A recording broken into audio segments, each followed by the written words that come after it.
Hey guys, it is me, the former film student, back today with another episode of 31 Nights, 31 Frights, the series where I review a different horror film every day of October. Today we are on episode 28, and you guys already know the drill. You know what we're going to be doing here.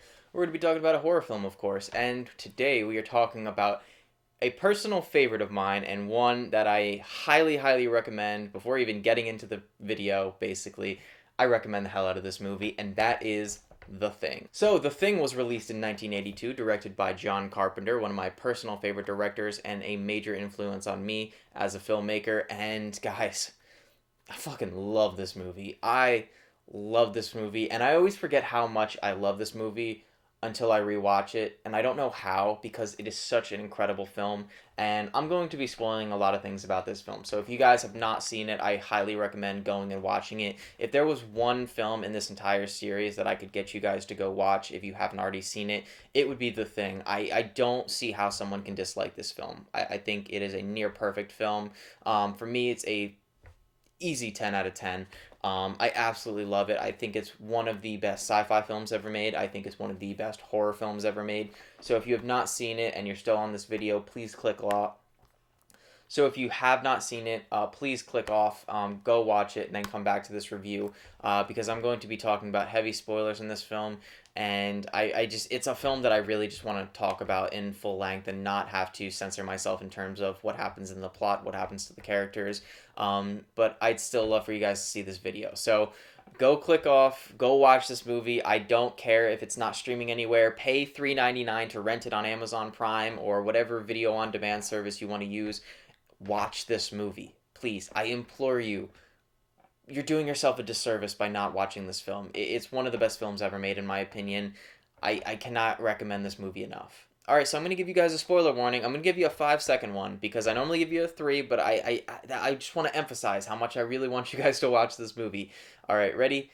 5, 4, 3, 2, 1. Okay, so if you guys are still here, then I assume you've seen this movie.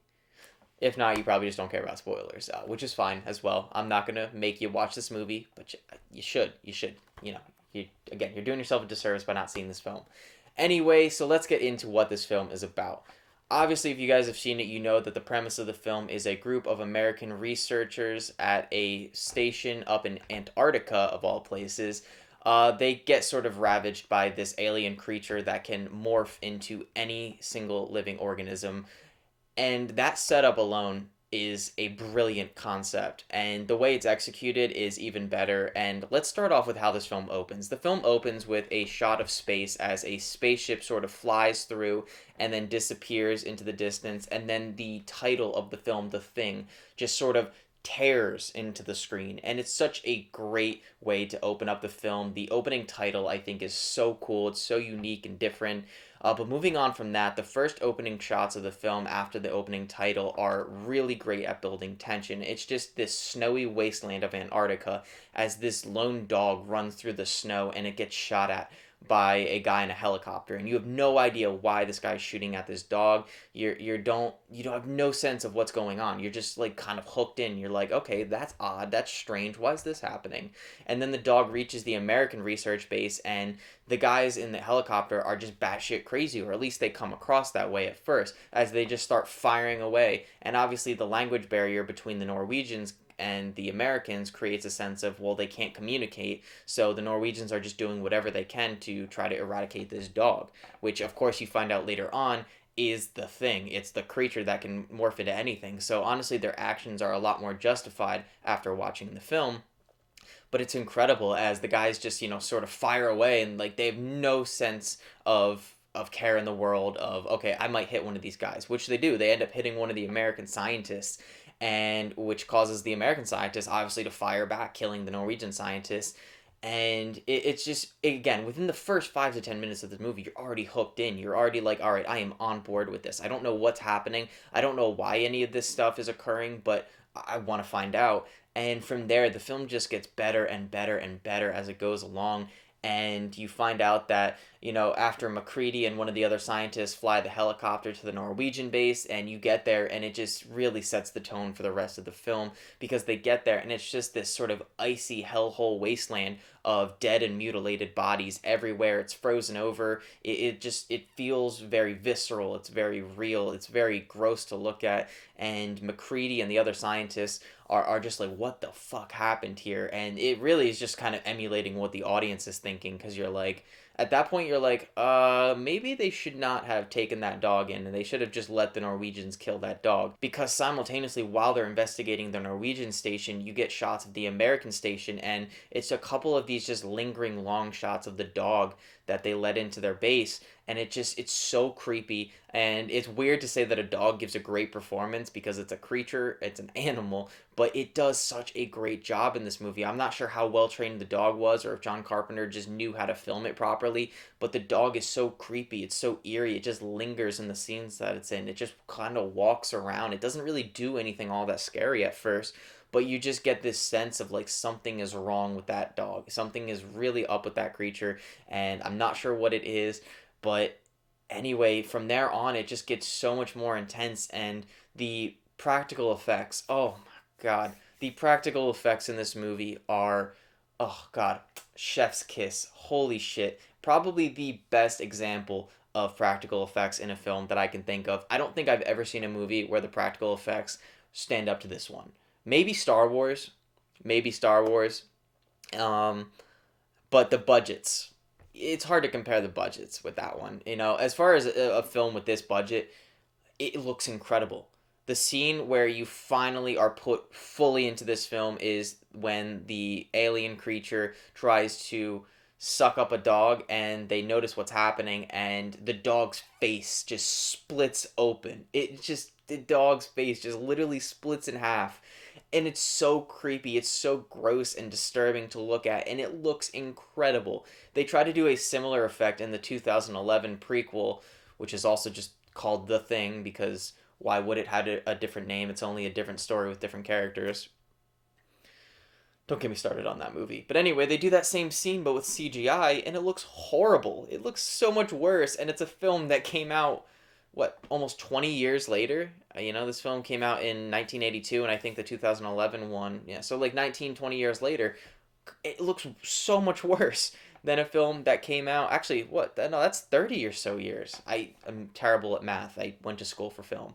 But anyway, that's a film that's 30 years difference, and it looks horrible in comparison to the 1982 version. And that is not the only scene with great practical effects in the movie. The scene when they're trying to perform CPR on the one guy, and it just pushes through his chest when he goes to push down, and the chest caves in, and then it kind of has teeth, and it encloses on the guy's arms and rips his arms off. Again, it's such disturbing, great visual imagery to really creep the audience out, and it does such a wonderful job. And there's so many great scenes in this film that implement and use practical effects in a great way, and it just makes me so much more glad that CGI was not around in that time, and the little CGI that they did have was not used at all in films like this, because it would have looked so much worse. It would have not nearly been remembered as well as it is now.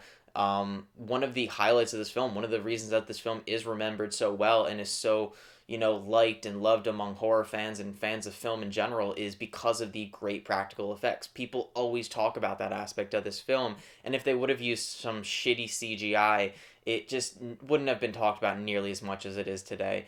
But I sort of deviated from talking about the plot of this film, but one of the things that I think this film does so extremely well is the sense of unknowingness. This creature, this thing, can transform into any living organism. And if it does it for a long enough time, it can emulate that thing. It can talk the way they talk, sound the way they sound, and just overall act in the same way. And that, in a group of American scientists trapped in a location together, it does a brilliant job of adding tension to every scene that it's in, because every scene you're watching, you don't know who the creature is. It could be any one of these characters, and you never know which one it is. And the actors themselves apparently have gone on record and said they themselves, until the scenes would happen where they would be revealed as the creature, they also didn't know. They were just directed as saying, like, it could be any one of you. So I think that adds a lot to the scene. You know, these actors were given so much to work with. Not only the fact that obviously practical effects, you know, it helps the actors a lot when it comes to giving a great performance, because you know, if you were an actor, what would you rather act with? Something that's practical, something that you can tangibly see, touch, feel, sense in the room with you, or a green screen with a tennis ball on a stick? You know, it makes a world of difference when the actors can physically perform with something else. But on top of that, the direction that, oh, you know, you might be the creature, you might not be the creature. I think that adds a lot to the characters as well, and it gives a lot to their performance, because when they themselves are confused and don't know which character in the room is also the creature, I think that just adds a layer of tension and it just elevates their performance. To add on to that, apparently there's reports that on the set of this film, the director, John Carpenter, would turn the thermostat down to like 40, 45 degrees and make it really cold in the rooms that they were filming in, so that these actors weren't just, you know, comfy actors filming in a warm studio. Instead, they were actually filming in a cold and uncomfortable location. And I think that you can tell that in their performance. They always look a little uncomfortable, they always look cold. And that's a weird praise to give to a film, but in a film that's taking place in Antarctica, it just wouldn't have felt the same had the actors been in this comfy, warm studio and they just didn't look or feel like they were actually cold for a majority of the film. You know, this film takes place in Antarctica, a freezing location, so when you get their heavy breaths and it looks like they're freezing their asses off, it just makes the film feel more real and a little bit more tangible. Another thing that I want to talk about in this film is the score. I love the score for this film. It's this great musical compositional track, and it just adds so much to every scene that it's implemented in. Not only do I think it's a really great written theme for the film, but I also just think it's implemented really well. It's used very seldomly throughout the movie, but when it is, it really just hits home and is really just utilized incredibly well. And there's just two more things that I want to talk about in this film so that I don't ramble on for too long. And the first is the editing. This is, to me, a perfectly edited film. And I don't use the term perfect when it comes to filmmaking a lot. I really don't. I don't think that it's a term that should be used a lot. I think when you call anything in a film perfect, it's just, it's like, I don't know, you know, can it really be perfect? In cinematography, there's going to be a shot that's under or overexposed, or maybe just a tad out of focus. Maybe the focus puller didn't do a great job in a certain scene. With the editing, maybe one or two edits feel a little choppy, a little quick, or maybe they hold for a little too long. With a performance, maybe there's a line of dialogue that is delivered a little bit less strong than other bits of dialogue. There's always going to be something, in my opinion, but when it comes to editing in The Thing, I think it is perfect. I think every shot in this movie is cut to perfection. Nothing lasts too long, nothing's too short. Every scene feels like it's the perfect length. The editing does an incredible job at building tension amongst the characters within the film, and it just feels like nothing in this film is drawn out or wasted. Everything feels like it's purposeful and done with intent, and it really makes the overall experience just that much more enjoyable when you watch the film and you're done watching it and you're like, I would have changed nothing about that movie in terms of how it was paced.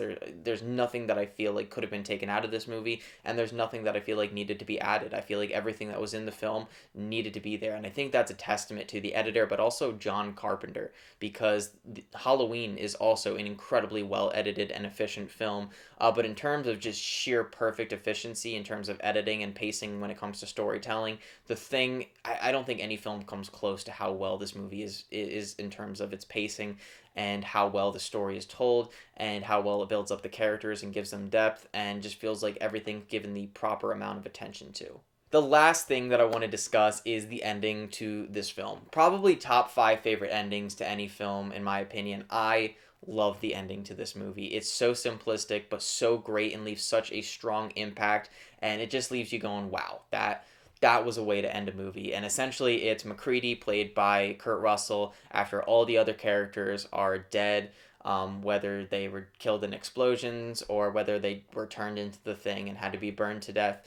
And it's just MacReady, and he sits down as, you know, you have this gorgeous backdrop of this snowy wasteland and this station burning in the background. And Childs, another character in the film, comes and sits down next to him, and you just have these two guys, and either one of them could be the thing. Now, there are some fan theories that one of them is the actual creature, or there's even some other ones that say the other one is, and there's no 100% way to know. I don't think, and I'm not 100% sure on this, but I don't think John Carpenter has ever come out and said that one or the other is actually the thing. However, I do believe it's one of them, but I'm not going to tell you guys which one because I want you guys to, formulate your own opinions, and, I'd love to hear what you guys think. But there are some little hints and little secrets and little Easter eggs that is like points in one direction, in my humble opinion. But anyway, there's just this great little conversation they have, and at first McCready's like, "Where were you?" And he's like, he gives this sort of reasoning and excuse to where he was. And you're like, I don't know if I buy it. And McCready himself is like a little hesitant to believe it either. But anyway, he sits down and then they just continue this conversation. And Child says, well, one of us could easily be one of these things and we would have no way of knowing. And McCready just gives this great line and Kurt Russell delivers it perfectly. And he's like, well, I don't think either of us are in any shape to do anything about it, even if we were. And I may have misquoted that a little bit, but that's the essence of what the conversation is, and it's such a brilliant way to end it. In a film about an alien that can transform into anyone, to have the film end with two of the remaining survivors, either one of them possibly able to be one of the creatures, and you just have them kind of accept their fate and realize, neither of them are going to survive this. So even if one of them was the alien, it doesn't matter because they're both going to die. And that sort of just that sort of, peace of mind, that sort of acceptance of fate. It's just a really strong and emotionally impactful way to end the film. And Kurt Russell's performance is absolutely spectacular in that scene. The way he delivers the lines is incredible. And the other guy, I do not remember the actor's name. He's been in so many different things, and I never remember his name, and I do apologize for that. But anyway, I don't think we're in much shape to do anything about it.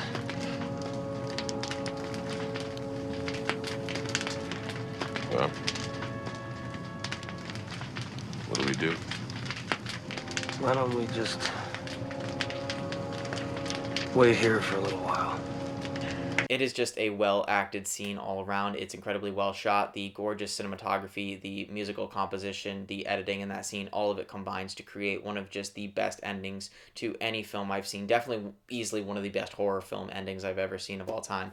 And just overall, I fucking love this movie, guys. I highly recommend that if you haven't seen it, go watch it. If you've seen it a couple of years ago, rewatch it. This movie deserves a lot of love and a lot of praise, and I'm so glad it's remembered so fondly because, you know, it's just such an incredible movie from technical standpoints, from story standpoints. The film does such an incredible job in so many different elements and in so many different ways. And it's personally just one of my favorite films of all time. So with that being said, let me know in the comments down below if you guys have seen this film, what your thoughts are on it. If you go and watch the film and then come back to this review, let me know if you enjoyed it as much as I do. I fucking love this movie. It is one of my favorites of all time. I don't think it's in my top 20 on my Letterboxd right now, but if it isn't, I'm going to add it because it easily after my recent rewatch cemented its, you know, way right into my top 20. Fantastic movie. But that is it for today, guys. As always, if you liked the video, make sure to click the like button, subscribe to me. If you'd like to hear more from me, click the little bell notification button so you do get notified when I post new videos. We only have a couple films left to talk about in this series, but I will see you guys on the next episode.